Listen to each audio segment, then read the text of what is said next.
I'll be honest, I do not have the money to go out and buy a car like this, so instead I've decided to make one of my own.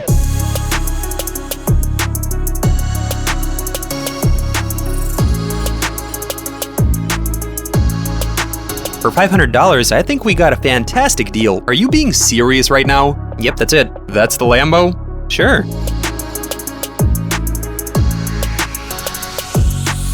However, the donor car turned out to be horrifyingly rusty. Taking this cutting thing to a whole new level, wouldn't you agree?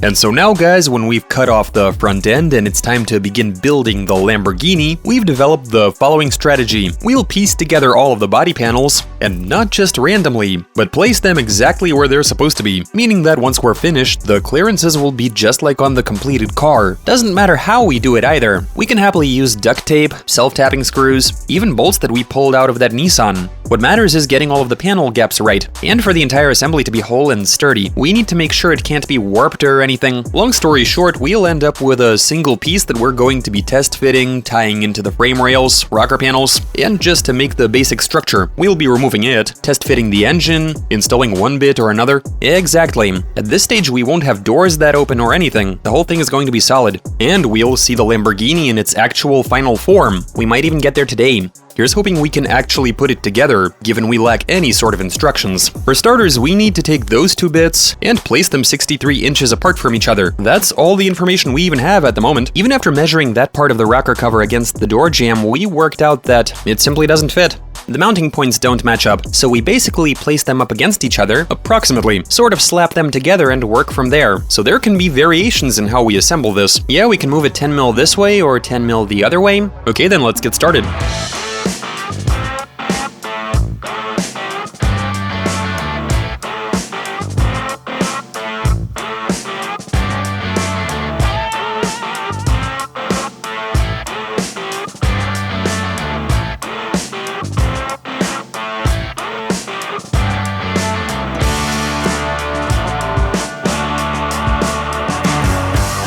We've taken this plank, where we've made a few grooves precisely 63 inches away from each other, to keep track of where the center of the car is. We'll have the ability to move it forward and back to keep the dimensions in check.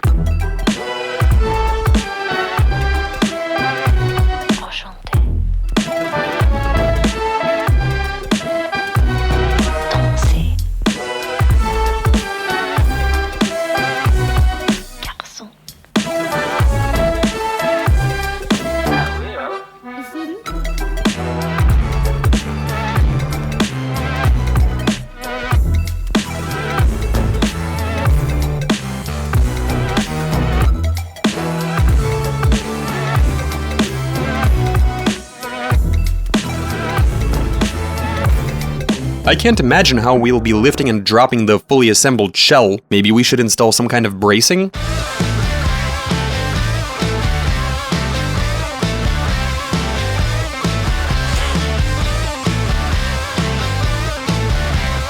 You have to realize that this is our second attempt at piecing the Lambo together, and we came prepared this time around. We asked the guy who made the panels all of our questions on how and what to do and where to start. He explained everything to us, and we sort of got it. The main takeaway was, guys, all it takes is 15 minutes. Make sure to maintain 63 inches in the middle, and the rest will come together on its own. How do we put this together, though? I don't see any guides. So the panels that have holes allowing for bolting them together, those are not hard to join with a few cable ties. But what do we do with this? Yeah, in some places they come together well, and in some they don't. Just like in a song. We'll assemble everything properly, and it's not gonna even require any logs for support. Yeah, right.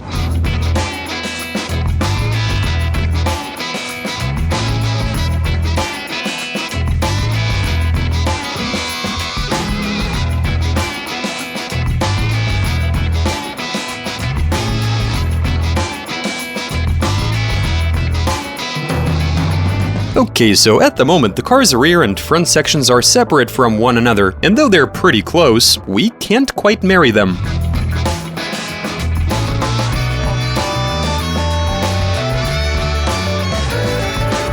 this spot is especially bad. The seam to connect with the roof simply doesn't exist, and the gaps don't match. If you place it like this, you don't have a match here, but if you pull them together, you've got a gap over there. So the millimeter fitment theory proved to be bullshit then. More like centimeters. Maybe he just made a typo? Centimeter precision. Yeah, the parts fit with centimeter accuracy.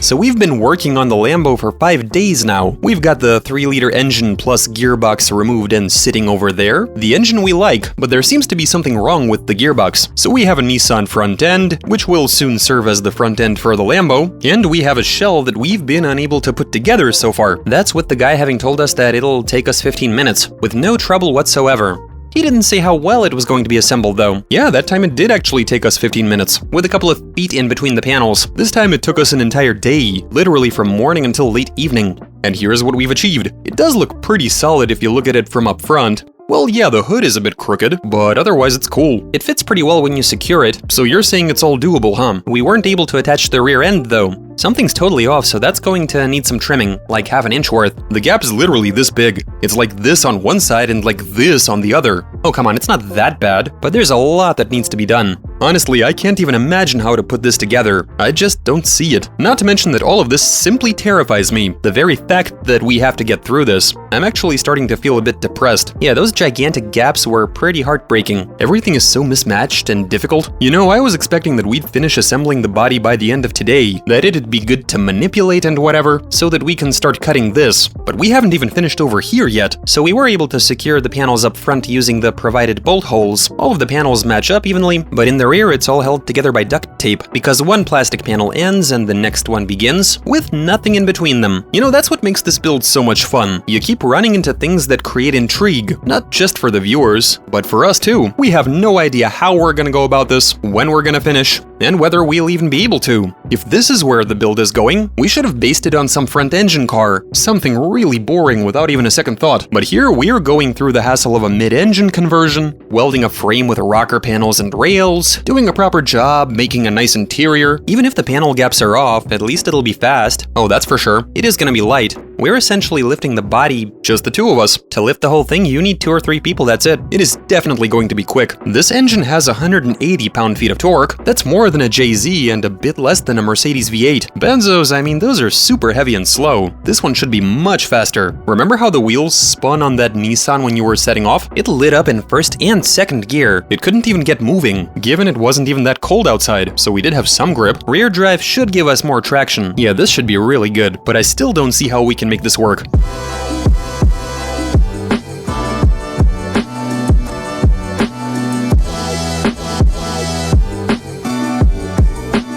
Today we're going to be continuing work on building our Lamborghini Aventador replica based on a 3-liter Nissan Maxima donor car for the Middle Eastern market. That was a mouthful. The highly sought-after 220 horsepower version. People now realize that it's actually a thing, with some Fast and Furious cred. Turns out you not only have BMWs and Mercedes, but also Nissans. The last episode wasn't that great of a demo for the metal quality on that thing. Yeah, that was some bad press. It might have gotten even cheaper. We should check to see where the market is for these cars now. Anyway, today we're finally beginning initial assembly. We will start trimming the donor vehicle's front end, connecting the subframe, suspension, to then try and fit the Lamborghini fenders, hood, and bumper. Even despite the fact that there's no engine in there, it still doesn't fit. We'll have a lot of cutting to do, to the point where there's gonna be no Nissan left. We'll basically have just the firewall and the VIN plaque. But first we have to freshen up the walls. Oh yeah, right. We figured we should make our garage look nicer on the inside, and so right now we're about to show you the cheapest way to paint a garage, which according to Yegor is also the best value for money. It is going to be epic, in terms of bang for your buck, factoring in the time. I'm telling you, it'll be sick. Okay, so if the walls in your garage are dark and dull, doesn't even matter what they're made of. Concrete, wood, metal, and so if you want to make them look nice, go buy the cheapest water emulsion paint you can find, then go grab an anti-gravel spray gun, which I'm sure you already have. So yeah, you go grab that, cut the bottle, and fire away.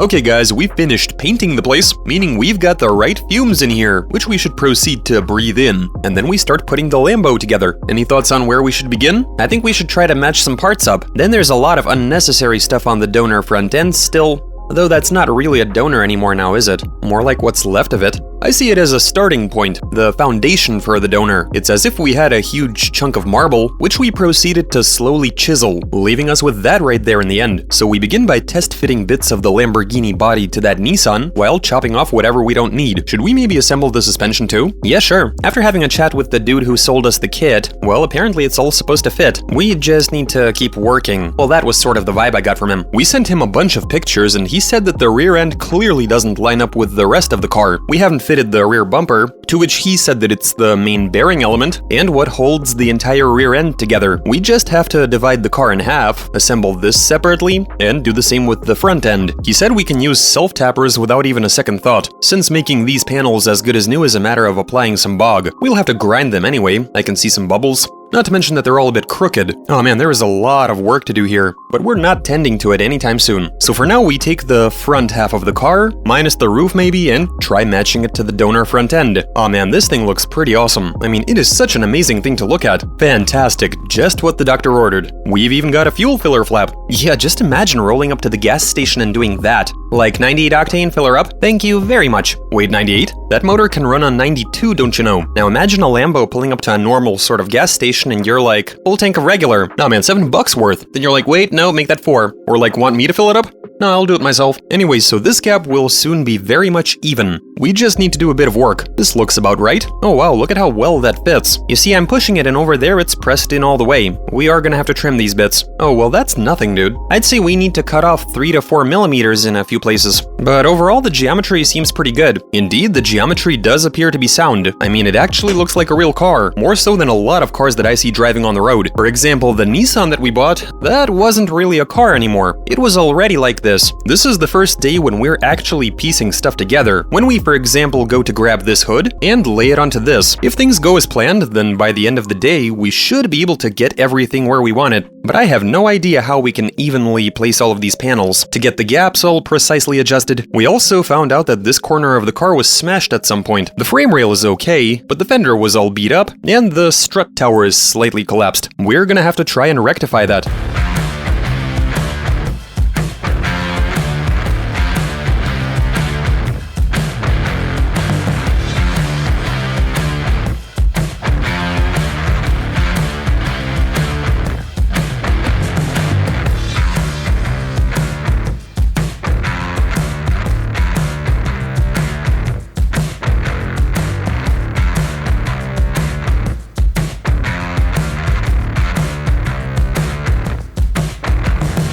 I take it that's it. I don't think we'll be able to trim this piece down any further. Yegor has decided to tidy it up slightly. We were thinking about taking it to a sandblasting shop, but that's just too much of a pain. You mind telling me how we make sure that this piece matches up to the brand new skeleton we intend on making? We want it to be as good as new, meaning we have to carefully clean it using gasoline. We need to remove any grease, check for corrosion, treat it somehow. It is not a matter of a couple of days. Yeah, but how many days have we been at it already, going in circles? Especially if you consider that last time we were literally having fun, like, let's weld something onto here, and all of that was happening fast. There was quite a lot of improvisation. Yes, but here we've been busting our asses and getting nowhere.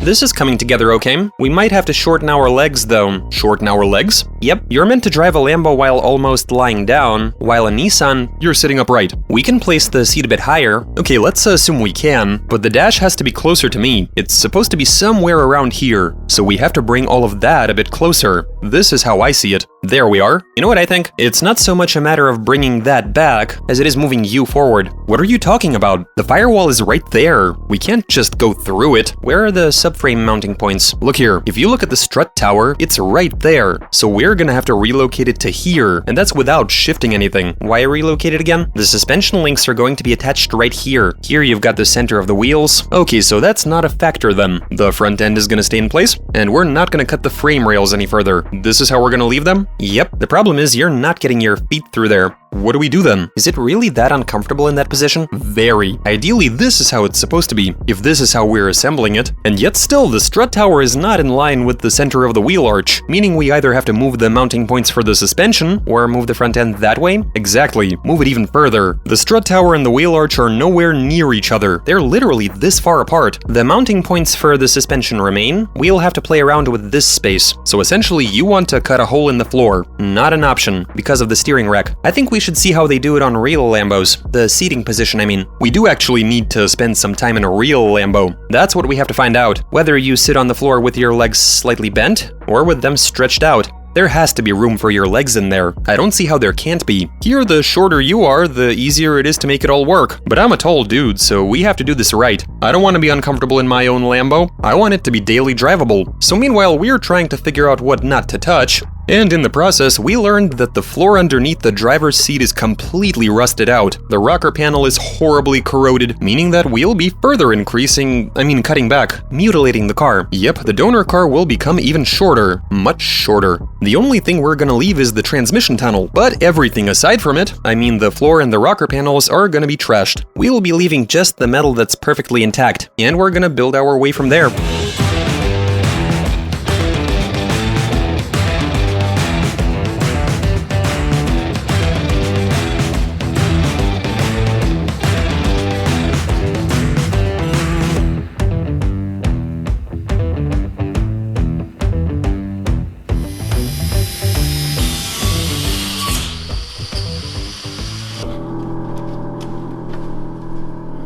We need to wrap it tighter and stop the bleeding. I'm okay. Igor just cut his leg really bad. We're bandaging the wound. Thank God we have a first aid kit. From the Nissan? That Nissan first aid kit is what's saving you right now. Aw man, your hands are shaking. Allow me to wrap that. Let me do it. Let go, your hands are shaking. It'll be easier for me. I'm okay, dude. Have you ever cut yourself like this before? What? Have you ever cut yourself this bad before? Did you see how it split? Oh yeah, that's going to need stitches. Can you tell me how it happened? The grinder was jammed, it was flung to the side, and it hit my leg. The cut is actually really bad, guys. I'd say it went right down to the bone. Well, I did move it back. I was scared. I saw my pants getting wet from blood, and I'm like, I take it the adrenaline dulled the pain? It wasn't a pleasant feeling. I guess you have to carry my legacy now. Honestly, guys, that cut is a solid 8 out of 10. It is very bad. Thankfully, that Nissan had a first aid kit. It's all fun and jokes, but there is a lot of blood on your pants. It's taking a while for you to get ready. We need to get you to a hospital. Oh, my pants are torn. How am I gonna work in them now? This is very funny, but it's more like hysterical laughter. This is actually pretty brutal.